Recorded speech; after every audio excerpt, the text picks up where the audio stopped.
Bienvenue dans le Financiable, rendez-vous économique quotidien. Voici les titres.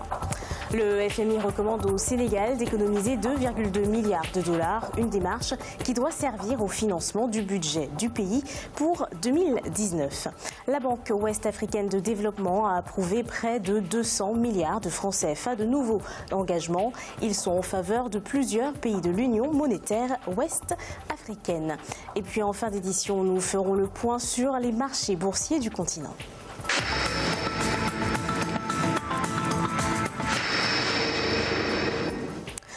2,2 milliards de dollars. Le FMI recommande au Sénégal d'économiser une partie des fonds tirés des levées obligataires. Le Fonds monétaire international appelle le Sénégal à conserver une partie des 2,2 milliards de dollars engrangés suite à l'émission d'euro-obligations pour financer son budget pour 2019. Ibrahima Djoumaba.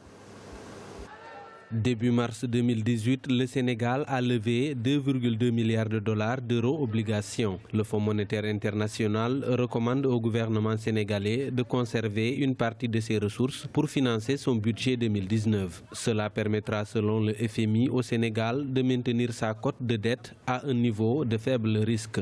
Le FMI a fini par comprendre que l'endettement du Sénégal devient quand même insupportable à ce rythme-là. Le FMI doit comprendre que le Sénégal est aujourd'hui dans une impasse financière et vouloir garder une part de ses fonds pour 2019 sera extrêmement difficile. Les besoins de financement net totaux du gouvernement sénégalais pour 2018 ont atteint 442 milliards de francs CFA, soit 814 millions de dollars, et devraient s'établir à 339 milliards de francs CFA en 2019. L'État investira l'essentiel des 2,2 milliards de dollars levés pour la construction d'infrastructures. Il est aussi prévu d'utiliser 200 millions de dollars de ces fonds pour racheter la dette en dollars dont l'échéance est fixée en 2021.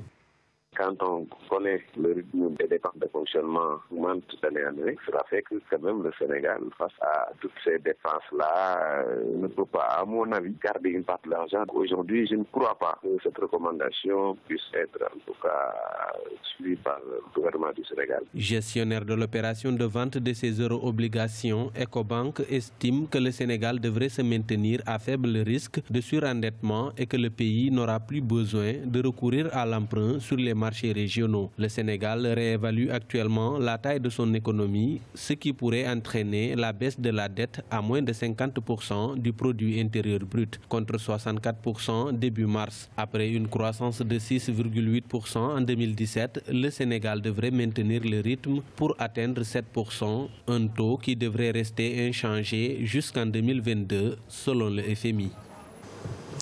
Emprunt samouraï, une première en Afrique subsaharienne depuis 17 ans. C'est le Ghana qui envisage cet emprunt. Il s'agit d'une opération avec le Japon. Ken Ofori-Atta, le ministre des Finances ghanéen, se rendra à Tokyo entre le 9 et le 14 avril 2018.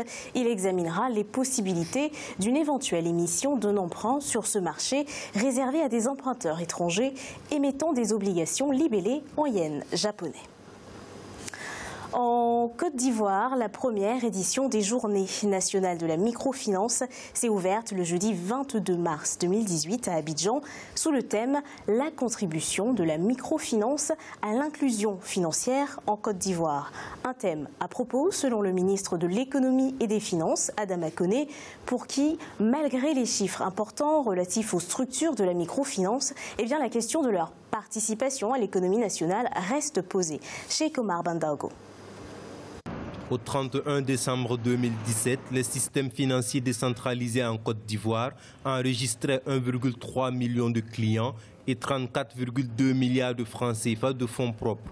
La question de leur contribution au développement de l'économie ivoirienne est donc posée ces 22 et 23 mars 2018 dans le cadre de la première édition des Journées nationales de la microfinance. L'épargne mobilisée par les systèmes financiers décentralisés et l'encours de crédit ont été multipliés par 4. Ils s'établissent respectivement à 306,6 milliards de francs CFA et 260,4 milliards de francs CFA.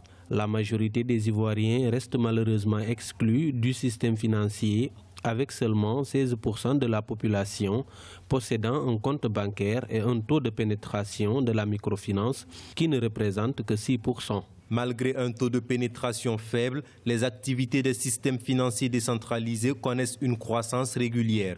Une alternative à l'exclusion financière dans un pays où une frange importante de la population n'a pas accès au système de la finance classique. Vous savez que la microfinance vise également à pouvoir mettre en place des systèmes financiers inclusifs, de sorte que toute la population, surtout la population la plus défavorisée, puisse vraiment avoir un accès aux services offerts par les institutions financières formelles et le secteur privé, c'est-à-dire le cas des banques. On a constaté que l'offre de services s'est accrue et qui a justifié donc ce dynamisme au niveau du secteur.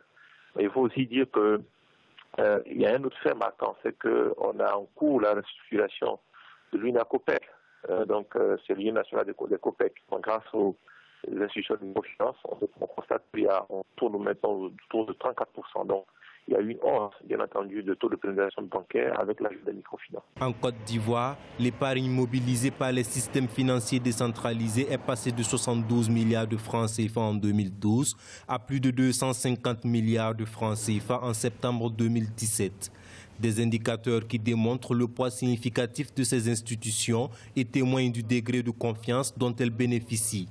Le gouvernement a quant à lui décidé d'accompagner et de soutenir davantage le secteur de la microfinance afin de le rendre plus inclusif et plus performant. Au Kenya, Prime Bank lance une unité d'automobile bancaire pour conquérir une nouvelle clientèle. La banque commerciale kenyane a lancé ce 21 mars une unité dénommée Bank on Wheel.